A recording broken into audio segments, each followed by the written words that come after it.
I'm here on behalf of Obima. I'm a member.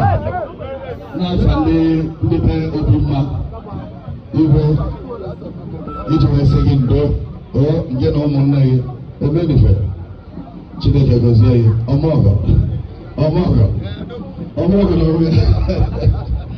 So, sorry, according to Martin Heidegger, death is one of the factors of life. You know, your mother got for no good bars. On one day, who take up, try to pull a mother, you would tell you.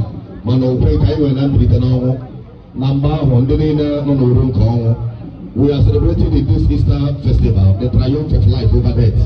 Through the death of Jesus Christ on the cross of Calvary, through his resurrection, we have hope of what? Eternal salvation. So be consoled. Every one of us here is a moment for us to reposition ourselves, knowing full well that one day all of us will answer the final bell. You are a good man. This man here is the best man in Ezunaka. He is a good man. Yes. I'll put your point blank. This man here is a very nice man. This is my own testimony. Remember the story of Tabitha.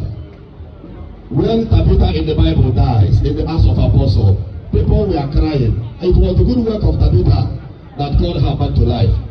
When people saw that Tabitha was there, the widows, they ran to Brother Peter and said, Brother Peter, please come and restore this woman back to life.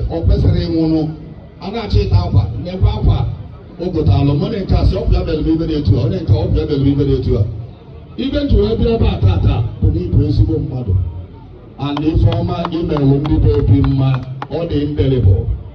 Obo no chora I don't know. O chora ya no by a week. All about first son no chora. So one good turn deserves another. Mbolilana na draw.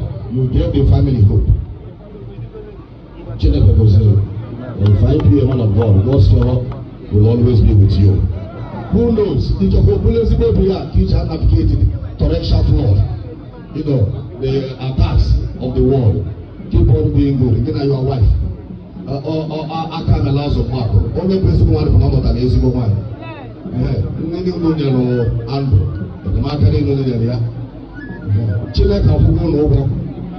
Also, the effect of Basalania can wait for any number of data. So, I'm not about that. I'm very, very happy. Now, your good heart has brought me to this compound for the first time. And my son over that guy here.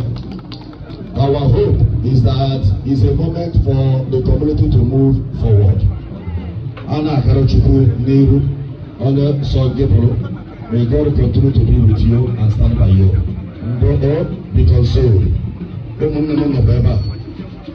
This is here, Tony, Vincent, and all that. So, Chineke was young. And make an entry within a short notice.